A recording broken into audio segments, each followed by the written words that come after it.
গোৱালপাৰা পূব বিধানসভা সমষ্টিৰ অন্তৰ্গত শিমিলিতলা টিলাপাৰা গাঁৱত সংঘটিত হৈছে এক হৃদয় বিদাৰক ঘটনা। 19 বছৰীয়া এজন যুৱকে চিপ লৈ আত্মহত্যাৰ ঘটনা জানিব পৰা গৈছে। স্থানীয় সূত্ৰে জনোৱা মতে যুৱকজন আৰু 17 বছৰীয়া এগৰাকী কিশোৰীৰ সৈতে প্ৰেমৰ সম্পৰ্ক আবদ্ধ আছিল। দুয়ো পলাই গৈ বৰপেটা জিলাৰ 2 নং বাগমাৰা চৰত এজন আত্মীয়ৰ ঘৰত আশ্ৰয় লৈছিল।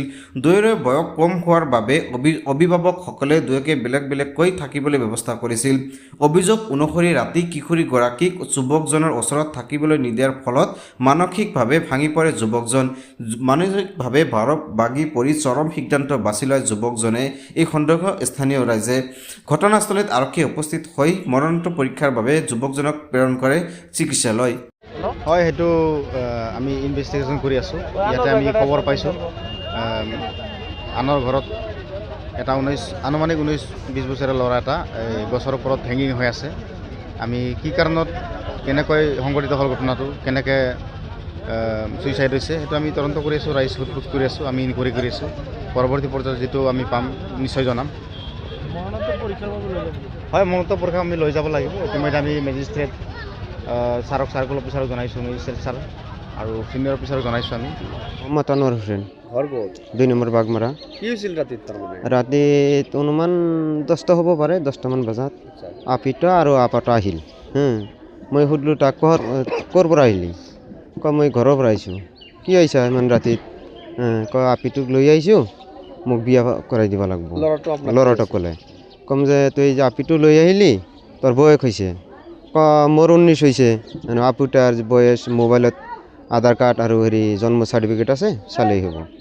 পিছত মই ক'লোঁ যে ভাতখিনি খা, তাৰপিছত এটা হ'বই। মোৰ ভাতিজা আৰু গাঁওবুঢ়া থানাত গ'ল। মই ভাতিজাক ফোন মাৰিলোঁ যে ভাতিজা এনে কথা। তেওঁ ক'লোঁ ঠিক আছে খুৰা, মই গাঁওবুঢ়াক সুধি আছোঁ।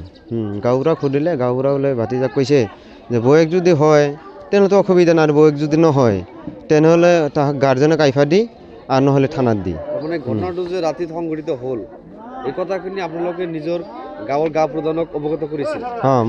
মই নিজে কৰা নাই, মোৰ নাম্বাৰ মোৰ ওচৰত নাই। মই ভাতিজাক দি কৈছোঁ। গাঁও প্ৰধানে অৱগত জানে আৰু হয়, মই এইখিনি কথা কোৱাৰ পিছত মোৰ ভাতিজা আহি ক'লে মোক ৰাতিত থানাৰ পৰা আহি ক'লে যে গাঁওবুঢ়াই এনে ক'ল যে বয়স নহয় তাৰ গাৰ্জেনক আইফা দিব লাগিব আৰু নহ'লে থানাত দিব লাগিব।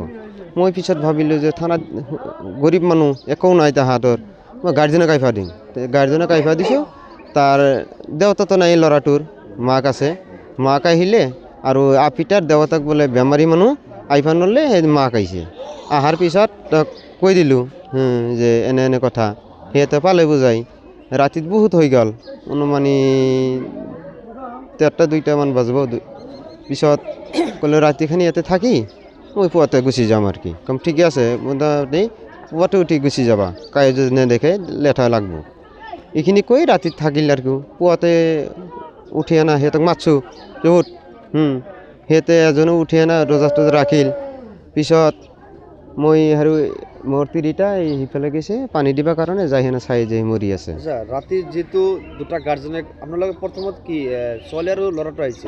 প্ৰথমত ল'ৰাটো আৰু ছোৱালীটো। সম্পৰ্ক মানুহ হয় না আপোনালোকৰ? সম্পৰ্ক মানে কি, তাৰ এই ল'ৰাটোৰ দেউতাই বহুদিন আগৰ পৰা মোৰ যাতে চান্দাৰ সি চৰি তৰি বেছি খায়। এনেকৈ মোৰ ইয়াতে থাকি মাজে মাজে থাকে আৰু গাঁৱত ঘূৰে। এই সম্পৰ্কীয় আৰু কি।